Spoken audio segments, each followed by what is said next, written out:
Lando Norris a un point devant son coéquipier. 36 points derrière, on retrouve le fameux Max Verstappen en quête de son prochain titre. Et est-ce que Piastri c'est vraiment fini la course au titre? Beaucoup de questions et très peu de courses qui restent pour cette fin de saison. Bonjour à tous, j'espère que vous allez bien. On se retrouve pour débrief ce 21e Grand Prix de la saison au Brésil. Et ce week-end, avant-dernier Grand Prix avec un sprint. Une organisation de week-end du coup un peu différente. On aura la même chose à Vegas dans 2 semaines. De ce fait, pas mal de choses à débrief, mais on va faire ça dans l'ordre avec les infos, la seule séance d'essai, le sprint, les qualifs et surtout le Grand Prix. Le Grand Prix du Brésil, situé à 800 mètres d'altitude, un circuit du coup qui suit le Mexique avec son altitude, qui revient du coup avec plus ou moins les mêmes problématiques. Des conditions un peu plus complexes, des ressentis différents, et en plus de ça une gestion de pneus qui devra être bien prise en compte entre le temps qui change très souvent au Brésil. Côté pneus, Pirelli cette année amène une sélection un peu plus dure par rapport à l'année dernière, le C2, le C3 et le C4. Sélection plus dure puisque l'année dernière le pneu avait montré quand même plus de graining et d'usure et les pilotes c'était quand même assez plein, mais l'année dernière on avait quand même des conditions un peu différentes, surtout pour la course et les qualifs. Niveau stratégie, si la piste reste sèche, et en vrai ce week-end on a eu de la chance, majoritairement on a évité toutes les pluies, donc Pirelli a amené ça sur une stratégie à un arrêt principalement, ou la plupart sinon seraient partis sur du 2 arrêts, switchant entre soft et medium. Et en parlant de Pirelli, juste après le Grand Prix de Mexique, ils ont réalisé d'autres essais pour les pneus 2026. Cette fois-ci, ils ont testé les composés les plus tendres de la gamme pour voir comme d'habitude l'usure, la dégradation, comment ça se passe. Rendez-vous à Abu Dhabi pour les prochains tests. 2026, on le sait, ça amène pas mal de changements, mais les discussions sur les changements de course et de format de course commencent à arriver de plus en plus aussi. Mais ici, avant ce GP, de nouvelles infos sont sorties, en tout cas de nouvelles rumeurs, disons. Rien n'est validé, mais beaucoup de choses parlent comme d'habitude. Surtout que en ce moment, on voit bien qu'ils sont en train de réfléchir au fait que il va bien avoir une 11e écurie et de ce fait 2 monoplaces en plus sur la piste. La première idée qui revient sur la table, c'est de rendre ces 2 fameux arrêts au stand obligatoires pendant les Grands Prix. Le but, vous le connaissez, souvent c'est à chaque fois la même raison, c'est d'éviter d'avoir des courses trop ennuyeuses, que les stratégies soient toujours les mêmes, d'essayer d'avoir un peu plus de réflexion derrière ces Grands Prix pour forcer à s'arrêter et peut-être utiliser différentes gammes de pneus. Max a réagi sur ça ce week-end et pour lui l'idée n'est pas bête, il la trouve intéressante, mais pour lui ce qui le freine principalement c'est surtout que 2026 ça amène déjà assez d'inconnus, assez de changements et ça suffirait peut-être assez comme ça pour une première année de pas venir rechanger encore quelque chose avant même que la saison commence. Et du côté de Pirelli, ils sont assez ouverts à la discussion, mais pour eux, ils préviennent que si on met trop de contraintes, au final les écuries vont réussir à refaire les mêmes choses qu'actuellement, c'est-à-dire retrouver une stratégie qui va être similaire à chaque course, et du coup, le fait de vouloir du spectacle reviendra à ce qu'on a déjà actuellement, juste avec 2 arrêts. Et ce n'est pas tout, avec l'arrivée de la 11e écurie Cadillac, la question de revoir le format des qualifs s'est posée aussi. L'idée serait d'ajouter 1 à 2 minutes à la Q1 et Q2 pour donner plus de chance et d'équité à tout le monde, pour que chaque pilote, chaque écurie ait le temps d'avoir au moins l'espace de faire 1 à 2 tours propres. Après, l'objectif ce n'est pas de rallonger les sessions, c'est surtout de réduire le temps entre chaque Q1, Q2, Q3, à voir comment cela va s'organiser. On aura certainement plus de clarifications d'ici les prochaines semaines et avant 2026. Enfin, espérons. L'autre question, c'était d'harmoniser les GP, c'est-à-dire que essayer de les faire rentrer plus dans un format télé. La question c'est toujours la même, vous voyez, on revient toujours à la même chose, essayer d'avoir plus de spectacles et essayer d'avoir un format plus ou moins plus court pour la télé. Ça plaît pas à tout le monde, moi je trouve que le format actuellement est quand même plus ou moins correct, il n'y a pas à se plaindre là-dessus, mais forcément je pense que l'idée de la F1 c'est d'attirer toujours plus de jeunes personnes, d'essayer de renouveler son audience, donc peut-être ça passe par là.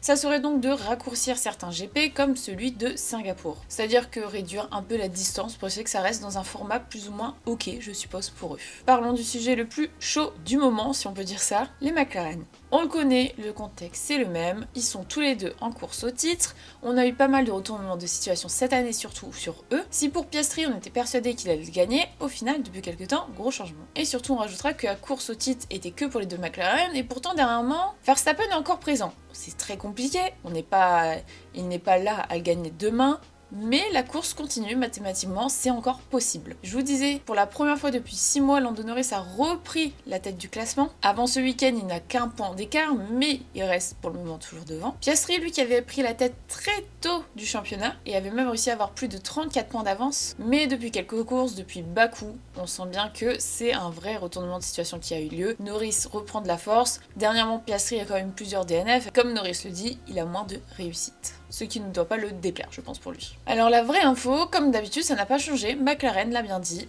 il n'y aura pas de décision sur quel pilote est priorisé. Zak Brown et Andrea Stella sont bombardés de questions, comme d'habitude c'est toujours la même chose chaque semaine, mais pour eux c'est catégorique, c'est non. Ils refusent de favoriser qui que ce soit, et surtout, Zak Brown le dit clairement, il préfère que 2007 se reproduise que de choisir qui que ce soit. En gros, ils ne veulent pas lancer une pièce en l'air et dire du coup, ça serait toi et pas l'autre. Je préfère que ça soit une bataille, j'allais dire équitable, je sais pas si vraiment c'est équitable, mais en tout cas, ils ne veulent pas se mêler de ça, et dans tous les cas, ça peut se comprendre dans le sens où effectivement ils s'en fichent, parce que dans tous les cas, ils vont certainement quand même gagner le titre, c'est pas un problème, mais quand même ça peut être compliqué, disons ça comme ça. Donc l'idée c'est de garder ces deux pilotes à l'attaque à fond, quitte à avoir en fin de saison un pilote qui sera peut-être dégoûté de l'écurie et de son management. Passons aux dernières infos. Colapinto confirme sa place pour 2026 chez Alpine. Et la discussion de est-ce que son sponsor a joué ou pas dans la balance... Proen la lapicera.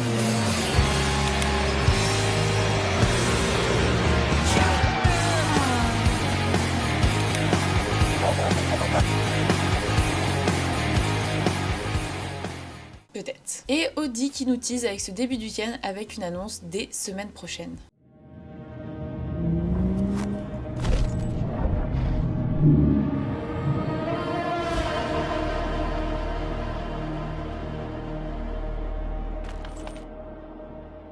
On passe à la seule séance d'essai libre de ce week-end.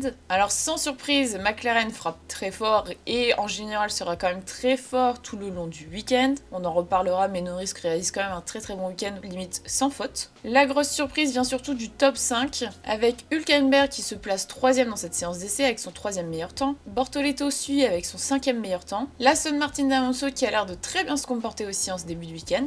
Le seul vrai incident qui a eu lieu pendant cette séance d'essai, c'est Yuki Tsunoda qui viendra taper le mur. Malheureusement pour son coéquipier Max Verstappen, pareil, il n'aura pas fait de très bon temps. On le sait, il se plaindra beaucoup de sa monoplace sur le week-end avec des réglages qui vont changer souvent.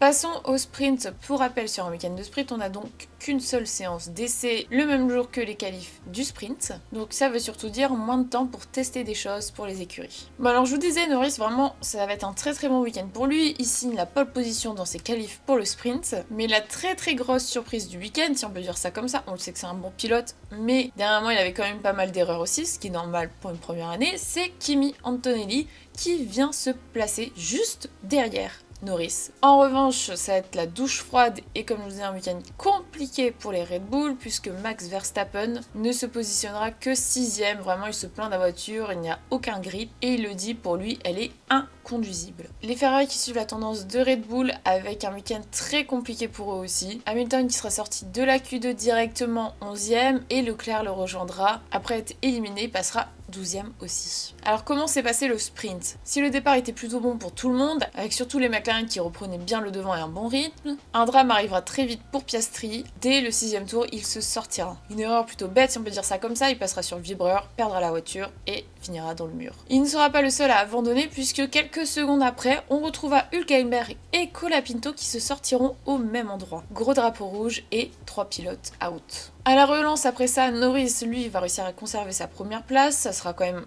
une très bonne course pour lui, mais il le soulignera, il ne pensait pas avoir autant de batailles puisque Kimi juste derrière va vraiment le talonner et va lui mettre la pression. Ça n'aura pas suffi à Kimi pour lui prendre la première place, mais on retrouvera Norris en première position avec les 2 Mercedes sur le podium aussi. Côté Verstappen, il limitera les dégâts et réussira à sauver une 4ème place, suivi avec les Ferrari qui auront réussi à remonter aussi un peu. La course va se terminer par une très grosse frayeur. Je pense que beaucoup d'entre vous l'auront vu, la fameuse photo, ou en tout cas auront vu l'accident aussi. La Sauber de Gabriel Bortoleto qui sera explosé dans le mur, autant le dire clairement, c'est vraiment ça. 57 G estimé, il s'en sort bien et c'est certainement le plus important. Après le sprint, nous avons eu du coup les qualifications sur la même journée, mais cette fois-ci pour le Grand Prix. Et l'info importante de ces qualifications à retenir, c'est l'élimination de Max Verstappen dès la Q1. Et si je me trompe pas, et de ce qui était passé, c'est bien la première fois qui sera éliminé de la Q1. Il ne fera que le 16e temps, c'est vraiment un désastre total pour lui, pour l'écurie. Et pour lui, tout de suite, il le dit, la course au titre, c'est du coup fini. Laurent Mekies, il assume, ils ont dit on a fait un pari osé ce week-end sur les réglages, ils ont voulu tenter des choses sur la Red Bull, surtout sur les réglages entre le sprint et la qualif. Et pour couronner le tout, on pourrait se dire mince, Red Bull casse le parc fermé pour faire des changements sur la voiture de Max, et du coup il partira de la voie des stands et non plus P16 sur la course. Mais ça on en reparlera après puisque ça l'a peut-être bien servi. Pendant ce temps, je vous disais, Norris signe son meilleur week-end avec une nouvelle fois une pole position. Il a admis que son dernier tour était stressant, que justement après ces petites erreurs qu'il avait pu commettre aussi, et surtout rajoutons que Kimi est venu encore une fois vraiment y mettre son petit grain de sel puisque lui aussi il passera en deuxième position pour ce départ de Grand Prix. Et Leclerc qui arrive une nouvelle fois à mettre cette Ferrari en troisième position. Oscar Piastri, lui, ne s'est pas laissé faire, il ne s'est pas laissé abattre par le résultat qu'il y a eu ce matin au sprint. Après avoir retrouvé de bonnes sensations, il partira 4e. Pour le reste, Hamilton est une nouvelle fois éliminé dès la Q2. Et surtout, on trouvera une Alpine en Q3, même Gasly est étonné de ce regain d'énergie que la Alpine peut nous ressortir d'un coup. Dès le départ, on voit Hadjar à l'attaque sur Piastri. L'objectif de ces softs était pour attaquer directement dès ses premiers virages. Mais la première safety car arrivera très vite. Dès le tour 2, c'est malheureusement fini pour le pilote local Bortoleto. Un week-end vraiment dur et compliqué pour lui. Stroll va venir le tasser, lui laissant très peu de place, mettant les roues dans l'herbe et comment perdre la voiture pour finir par taper dans le mur. Pendant ce moment, on voit Hamilton profiter de sa safety car pour repasser par les stands, mais c'est surtout parce que juste avant, on a eu un accrochage avec Colapinto. Hamilton vient taper l'arrière de la monoplace de Colapinto, y laissant son aileron avant. Il a eu de l'espoir de repartir, mais malheureusement le fond plat est touché. Hamilton abandonnera du coup quelques tours plus tard. La course repart cette fois-ci, et dès ce premier virage, Piastri tente l'intérieur sur Antonelli, et Leclerc qui se situe à l'extérieur. 3 de front, ça passe rarement. Antonelli laisse peu, voire pas d'espace à Piastri qui est à l'intérieur. L'accrochage était donc sûr, Piastri tape l'arrière de Kimi, Kimi qui se fait emporter et tape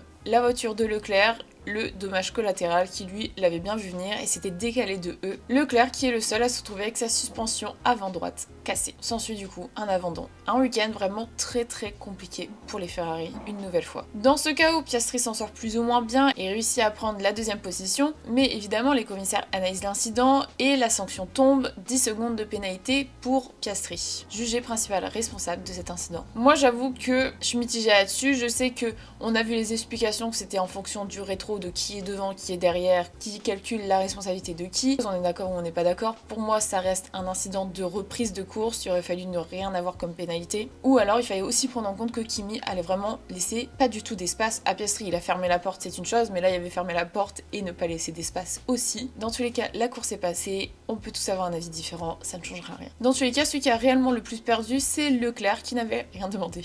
Et pendant tout ce temps, on a un homme en mission, Max Verstappen. Parti de la voie des stands, il terminera P3. Mais on saluera surtout les ingénieurs qui ont réussi à profiter pleinement des événements pour réussir à faire remonter Max à la 3e place. Des points pour Alpine, Hülkenberg qui arrive à sauver l'écurie de ce week-end, Birman qui marque des points pour la 4e fois de suite, un beau podium de Kimi qui a dû défendre avec Max Verstappen dans ses rétros dans ses derniers tours, avec les Ferrari qui sont out, Mercedes creuse une nouvelle fois l'écart au championnat constructeur. Évidemment on parle des 2e et 3e places ici. La fin de saison est proche, pourtant la bataille du titre et même pour la 2e place va continuer encore. Rendez-vous dans 2 semaines à Las Vegas. Dans tous les cas, merci d'avoir regardé cette vidéo et d'avoir suivi ce GP avec moi. Et si cela t'a plu, n'hésite pas à t'abonner et liker. On se retrouve très vite pour une prochaine vidéo F1. D'ici là, vous pouvez me retrouver sur les autres réseaux, tout est dans la description. Prenez soin de vous et bye bye!